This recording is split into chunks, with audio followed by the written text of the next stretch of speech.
చెప్తాడు. ఆయన చెప్తాడు ఏముంటుందయా జగన్మోహన్ రెడ్డి అట్లా మాట్లాడతాడు. గవర్నమెంట్ హాస్పిటల్ బయట ప్రభుత్వ ఆసుపత్రి అని పెద్ద బోర్డు ఉంటుంది కాబట్టి చిన్నగా ఆ ప్రైవేట్ వాడి పేరు రాసుకుంటాడంట. నేను అడుగుతున్నాను నారా చంద్రబాబు నాయుడు గారు, మీ హెరిటేజ్ ఎక్కడెక్కడైతే ఉందో ఆంధ్ర రాష్ట్రంలో, తెలంగాణ వద్దులే, ఆంధ్రప్రదేశ్ రాష్ట్రంలో ఎకరం రూపాయికి సంవత్సరానికి నాకు లీజుకి ఇచ్చేయి. 66 ఏళ్ళకి నేను నడిపి మళ్ళీ 66 ఏళ్ళ తర్వాత మీ దేవాంశకో లేదా దేవాంశ కొడుకు అప్పచెప్తాను. నేను మా మనవడో మా ముని మనవడు ఎవడో ఒకటి అప్పచెప్తాం, మాకు ఇచ్చేయి. ఇస్తారా అని అడుగుతున్నాను. ఎవరు? ఎందుకు ఎవరు?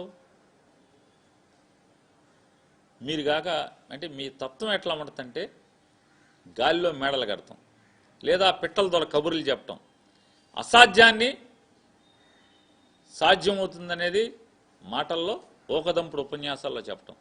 మొన్న ఏం చెప్తున్నారు, ఈ డాక్టర్లకి ఏం తెలుసాయా, ఏఐకి తెలుసు అంటే. ఏఐ అంటే ఏంటి?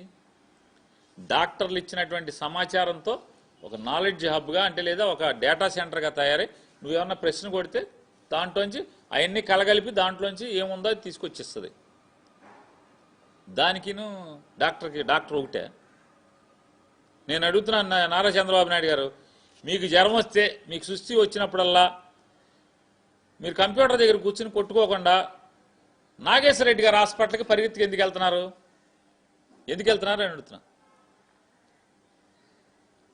లేదు ఇవన్నీ వద్దు, మీ జిల్లానే కదా, చిత్తూరు గవర్నమెంట్ హాస్పిటల్ని ప్రైవేట్గా ఇచ్చారు కదా 2015 సంవత్సరంలో.